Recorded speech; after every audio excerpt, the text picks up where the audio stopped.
누가복음 15장의 탕자 이야기를 너무도 잘 압니다. 이 이야기를 통해서 다시 한번 우리를 향한 하나님 아버지의 사랑을 살펴보고자 합니다. 큰아들은 아버지 집에 있었고 아버지의 시키는 일을 잘하는 착한 아들인데도 아버지의 마음이 어디에 있는지를 모르죠. 아버지의 기쁨을 함께 할 줄 모르는 그런 탕자지요. 집 안에 있는 탕자는 큰아들이고 둘째 아들은 아버지 품이 싫어서 자기 몫의 유산을 미리 받아가지고 타국으로 가서 많은 재산을 허랑방탕하게 다 날려버리고 돼지 기르는 집에 들어가서 돼지 기르는 일 도와주고 돼지가 먹는 지업 열매로 허기를 채우며 비참하게 살다가 아버지 품이 생각이 나서 내가 아버지께로 돌아가리라 다짐을 하고 터벅터벅 무거운 발걸음으로 아버지 집을 향했습니다. 머릿속으로 아버지 만나면 무슨 말을 해야 될 것인가 수없이 생각하면서 아버지, 제가 아버지와 하늘에 큰 죄를 지었습니다. 저는 이미 아들의 자격을 잃었으니까 아들이라고는 못하겠고 품꾼의 하나로 써 주십시오. 그래서 아버지 집에 있는 품꾼들이 마음껏 먹고 살 수 있는 것처럼 나도 그러면 족합니다. 이런 말을 하겠다고 몇 번이고 중얼거리면서 그러면서도 아버지가 나를 받아주지 않으면 어쩔까? 차라리 여기 눌러 앉아 계속 대지하고 사는 편이 더 나을까? 탕자의 마음은 심히 복잡합니다. 그러나 아버지의 품이 더 나을 것이라고 여기고 아버지에게로 돌아가기로 결단하고 가는 거죠. 아버지는 아들이 아버지 품을 떠난 다음에 날마다 문 밖에 서서 집 나간 자식 돌아오기만을 기다립니다. 어느 날 온갖 오물로 엉망진창이 된 거지가 저 멀리 다가오는 모습을 보고 아버지는 그 거지가 자기 둘째 아들임을 금방 알아봅니다. 그리고는 맨발로 뛰어나가서 그 거지가 되어서 돌아오는 아들이 마치 전쟁터에 나가서 승리하고 돌아오는 개선 장군이라도 되듯이 달려가 아들을 껴안고 입을 맞춥니다. 아버지에게 있어서는 돈이 문제가 아니었습니다. 잃었다가 다시 찾은 아들, 죽었다가 다시 살아난 그 아들이 아버지 품으로 돌아온 것이 너무도 기뻤습니다. 그래서 종들을 시켜서 목욕을 시키고 제일 좋은 옷을 입히고 손에 가락지를 끼우고 발에 신을 신기고 살찐 송아지를 잡아서 잔치를 벌리라고 명합니다. 탕자는 아버지 품에서 품꾼이면 족하다고 말했지만 아버지는 너는 내 아들이라고 아들로 받아 주었습니다. 아들은 허랑방탕하게 아버지의 많은 재산을 다 창기와 함께 탕진하고 돌아왔는데 그런 아들에게 죄를 묻지도 않고 책망도 않고 돌아온 것으로 한없이 기뻐하면서 아들의 자리를 내어주는 거죠. 자식은 아버지의 재산을 다 탕진했는데 그런 자식을 향해서 아버지는 자기 안에 있는 모든 사랑을 다 바닥까지 보여주는 그런 아버지였습니다. 들에서 일하고 돌아오던 큰아들이 자기 집에서 때 아닌 잔치 소리가 나는 것을 듣고 종을 불러서 뭔 일이냐고 물었습니다. 당신의 동생이 돌아왔는데 당신의 아버지가 그의 건강한 몸을 다시 맞아들이게 된 것을 인해서 살찐 송아지를 잡고 잔치를 벌였다. 그렇게 알려줍니다. 큰아들은 화를 내면서 대문 밖에서 집에 들어오지 않습니다. 큰아들은 아버지 곁에 있으면서도 아버지의 마음을 모르는 거죠. 아버지의 기쁨이 그에게는 매우 부당했습니다. 그 동생이 돌아온 것을, 건강한 몸으로 돌아온 것을 그렇게도 기뻐하는 그런 아버지의 기쁨에 큰아들은 함께 할 수가 없었습니다. 아버지는 대문간에 나가서 큰아들을 달래는 거죠. 그런데 그 큰아들은 말하잖아요. 나는 여러 해 동안을 아버지를 섬기고 아버지가 시킨 거 다 했는데 아버지가 나에게 염소 새끼 한 마리라도 주어서 친구들하고 즐기게 해본 일이 있었느냐고. 그런데 아버지 살림을 창기와 함께 다 먹어버린 이 아들이 돌아오니까 소를 잡아서 잔치해 주느냐고 그렇게 항의를 합니다. 이 큰아들은 아버지 곁에 있었지만 아버지가 명하는 것을 다 순종하고 착하게 살아왔지만 그도 아버지 곁에 있는 것이 만족이 아니었죠. 그도 아버지에게 받아낼 유산의 마음이 있었다는 것, 아버지께 뭔가 많은 것을 받아내는 것이 목표였다는 것을 우리가 이 말에서 금방 알 수가 있습니다. 아버지가 그에게 말하죠. 너는 항상 나와 함께 있음에 내 것이 다 너의 것이지만 이 동생은 죽었다가 살았고 잃었다가 얻었는데 우리가 즐거워하고 기뻐하는 것이 마땅하지 않겠느냐고 말을 합니다.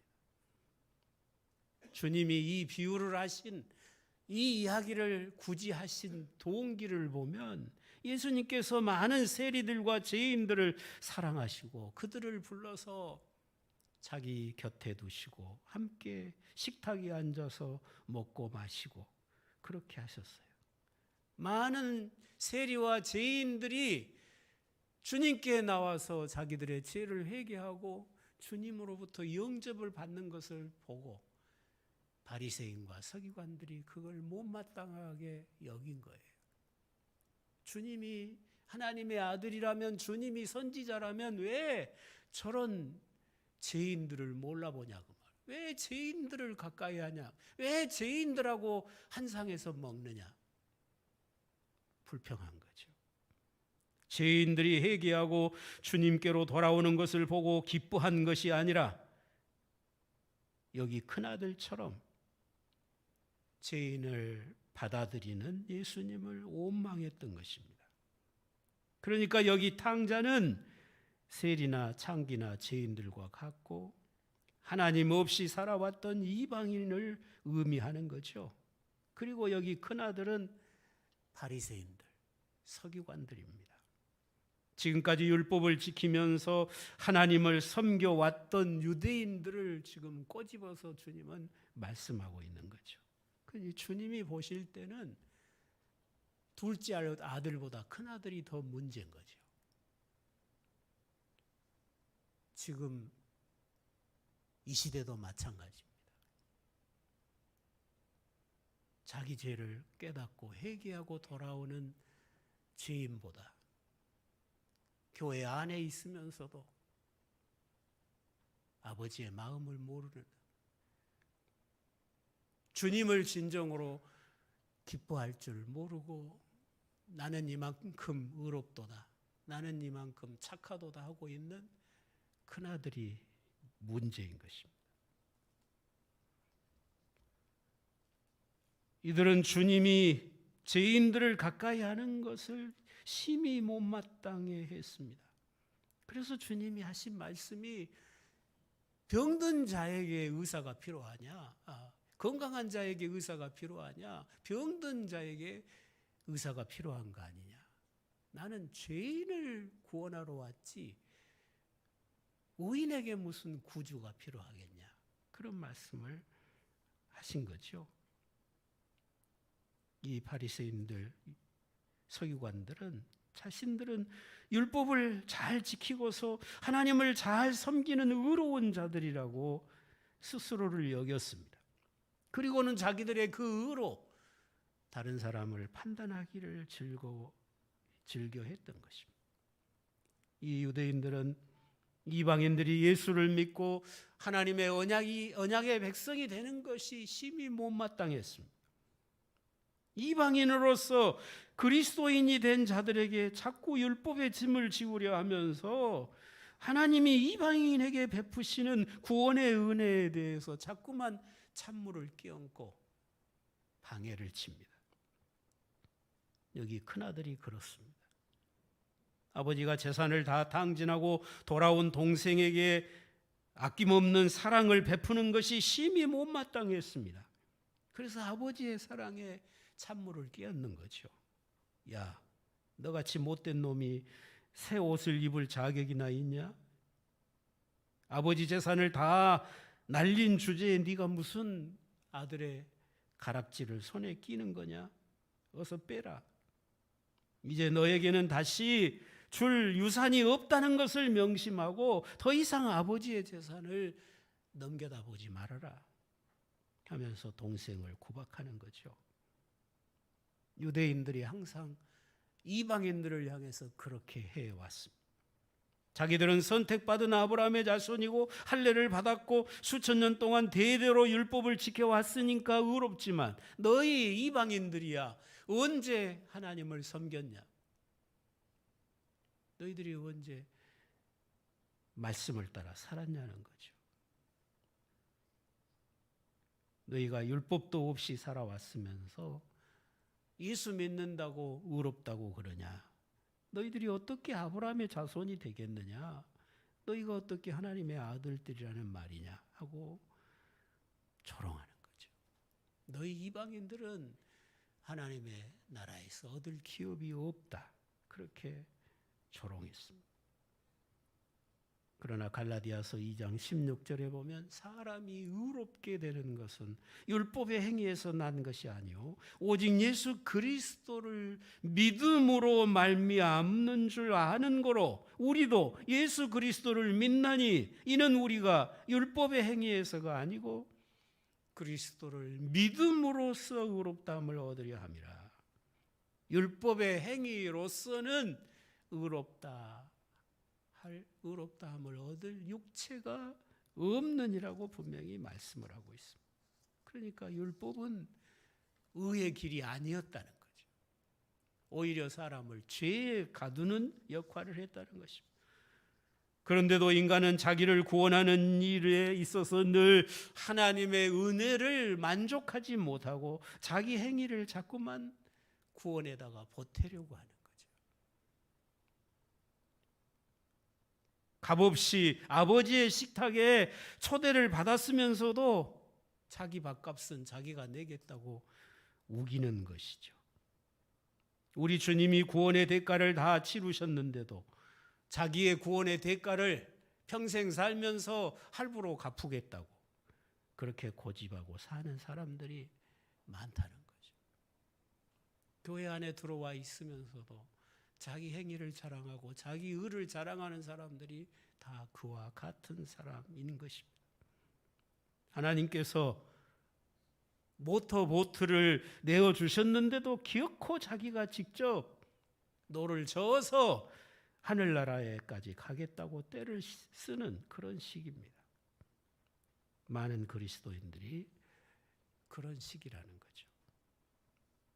자기의, 자기 공로의 병에 걸린 사람들이 부지기수입니다. 이런 사람들은 자기의 의 때문에 주님의 크신 은혜를 누리지 못한 채 종교 생활을 하는 거예요.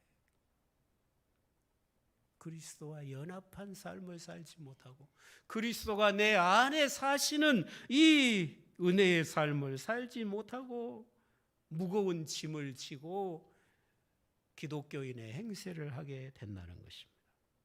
분명히 교회 안에 있는데도 주님에게서 멀리 있는 사람들이 너무 많다는 거예요. 그런 사람을 통해서 세상은 변화될 수가 없는 것입니다. 그런데도 아버지는, 작은 아들을 받아들인 아버지는 큰 아들도 잔치로, 아버지의 잔치로 들어오도록 얼마나 설득하는가 하는 것을 보게 되죠. 그게 아버지의 사랑이라는 거죠. 이방인을 십자가의 복음으로 구원하신 하나님은 유대인들도 예수를 믿고 십자가의 은혜를 믿고 이 구원에 참여하라고 얼마나 요청하셨던가 하는 것을 우리가 사도행전을 통해서 볼 수가 있는 것입니다. 오늘 본문에서 하나님의 은혜가 어떤 것인지 말씀하십니다. 그 말씀의 귀를 기울여 보십시다. 은혜가 말하는 우리의 모습은 어떤 모습인가? 우리가 영적으로 죽은 송장이었는데, 죄와 허물로 죽어 있었는데 하나님께서 그리스도와 함께 우리를 살리셨다고 말씀합니다. 그리고 이제 우리를 그리스도와 함께 보좌에 앉히셨다고 말씀합니다. 우리가 한 게 아니고 하나님이 그렇게 하셨다는 것입니다. 그리스도 예수 안에서 함께 하늘에 앉히시니 그렇게 6절에서 말씀하십니다. 그리고 우리가 그리스도와 하나님의 아들과 하나가 되었습니다. 그리스도와 함께, 그리스도와 함께, 그리스도 예수 안에서 그리스도에게서 일어난 일이 다 우리에게서 일어난 일로 하나님이 이루셨다고 말씀을 하십니다.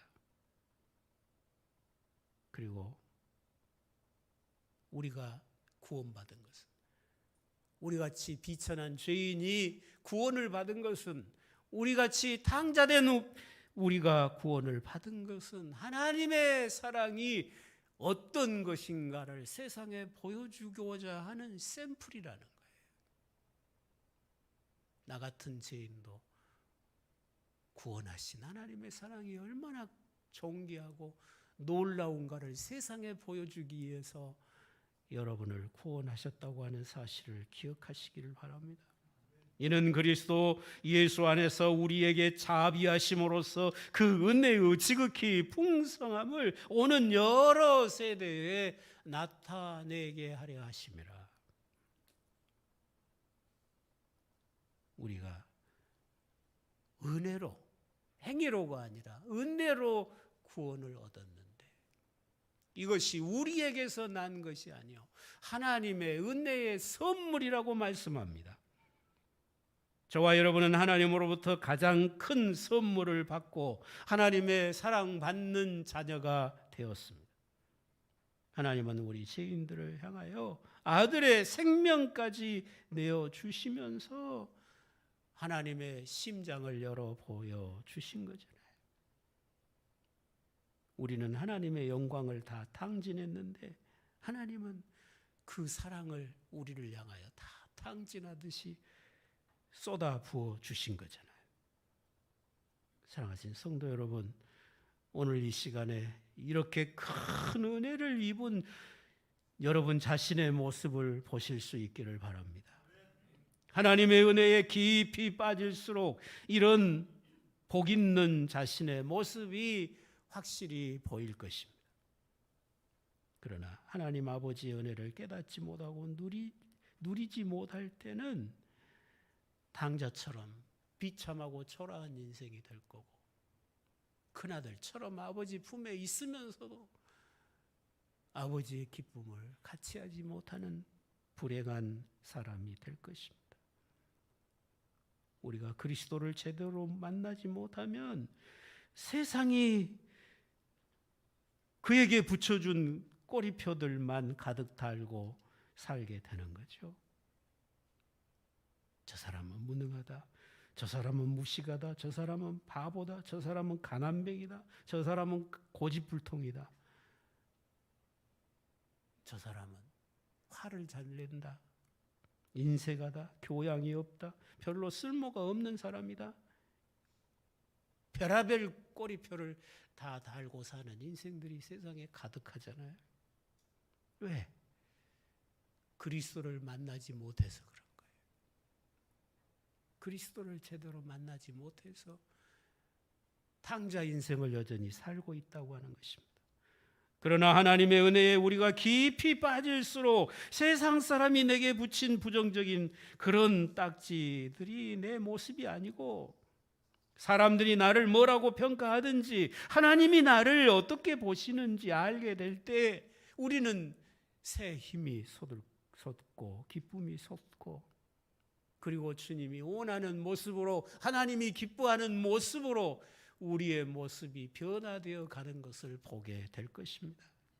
내 속에 예수의 생명이 들어와 있고 죄와 죽음을 이겨버린 영생하는 생명이 자리를 잡았고, 성령께서 나를 작은 예수로 바꿔가고 계시고, 내가 주 안에 있고 주님이 내 안에 있어서 주님과 긴밀하게 연결되어 있고, 주님이 계신 하늘 보좌에 나도 지금 함께 앉아서 그 영광을 같이 누리고 있다고 하는 사실을 믿을 수 있기를 바랍니다.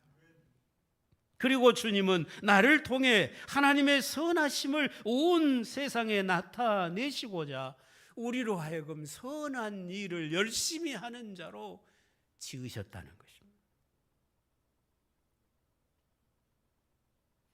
저와 여러분이 구원받은 이후에 주님께, 하나님께 얼마나 소중한 자가 되었는가를 잊지 마시기를 바랍니다.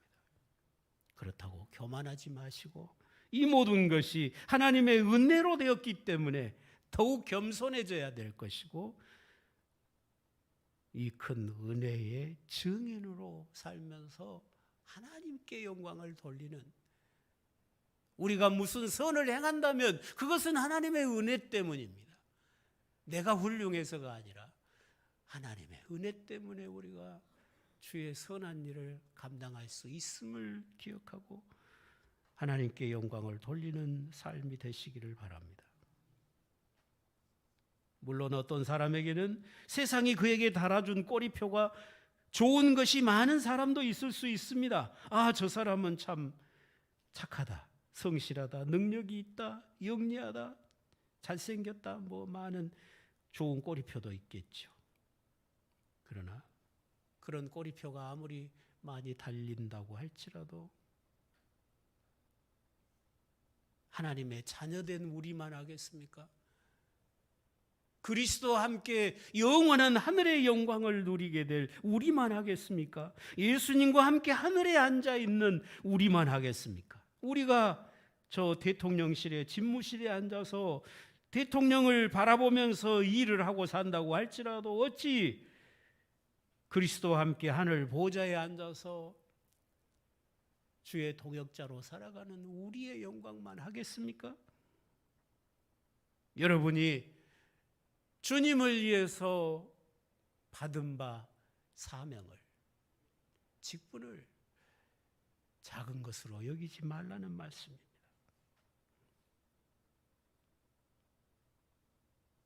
여러 번 나눈 말씀 중에 다시 나누고 싶은 말씀이 있습니다. 구약시대 사울 임금이 하나님 앞에 교만해지고 악에 빠지죠.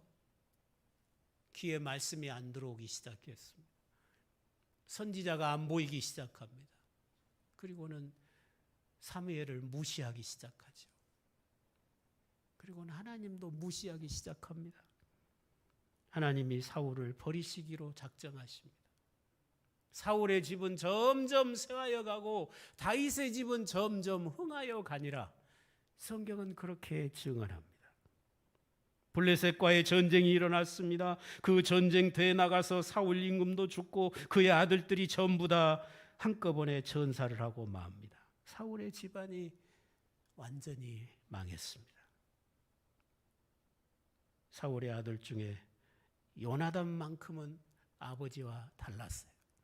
아버지가 그렇게 악한 길을 가도 요나단은 하나님을 경외했고 죄 없는 다윗을 지켜주려고 애를 썼잖아요. 근데 그 요나단마저도 전사를 하고 말았어요. 요나단에게 아들 하나가 있었죠. 무비보셋이라는 아들입니다. 이 아이를 유모가 품에 안고 있다가 사울도 죽고 요나단도 죽고 다 전쟁에서 죽었다는 비통한 소식을 듣고 깜짝 놀라서 아이를 놓쳐버렸어요. 내리쳐버린 거죠. 두 다리가 부러졌어요. 유모가 이 아이를 안고 저 로드발이라는 빈민촌에 가서 거지처럼 사는 거예요. 왕의 손자가, 왕자의 아들이 거지가 됐어요. 가장 높은 자리에서 가장 낮은 자리로 추락을 했어요. 다윗이 나라를 통일한 다음에 신하들에게 명령하잖아요. 전국을 다 뒤져서 사울의 후손 중에 살아남은 자가 있는가 찾아봐라. 온 신하들이 온 나라를 다 뒤져서 두 다리가 절름발이 된 무비보셋을 찾은 거죠. 그건 다윗의 원수의 손자잖아요. 사울이 다윗을 죽이려고 10년을 쫓아다녔거든요. 그 무비보셋을 데려와라. 데려와서 무비보셋에게 이야기합니다. 너는 이제부터 내 아들들과 한 상에서 먹어라. 내 상에서 먹어라. 왕자의 상에서 왕자들과 함께 먹어라.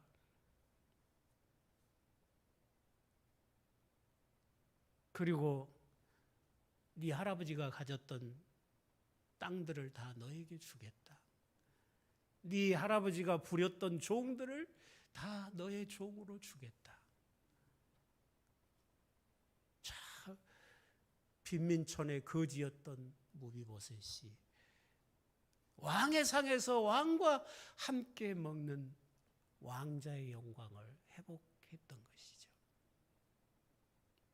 놀라운 기적이 일어난 것입니다. 그런데 이 무비보셋에게 일어난 기적보다 더 큰 기적이 저와 여러분에게 일어났다고 하는 사실을 믿으시기를 바랍니다. 죄와 죽음의 막다른 뒷골목에서 우리를 끄집어내어서 하늘 임금이신 주님의 식탁에 앉게 해 주셨습니다. 온수였던 우리를, 탕자된 우리를 구원하셔서 하나님 아들이 되게 하시고 그리스도의 상에서 주의 살과 피로 먹고 마시는 이 놀라운 은혜를 우리에게 입혀 주신 것입니다. 사랑하신 성도 여러분, 여러분이 힘들고 어려울 때 이 은혜를 기억하시기 바랍니다. 사람들은 자꾸 우리를 힘들게 하는 경우가 많습니다. 그러나 우리 하나님은 그렇지 않습니다.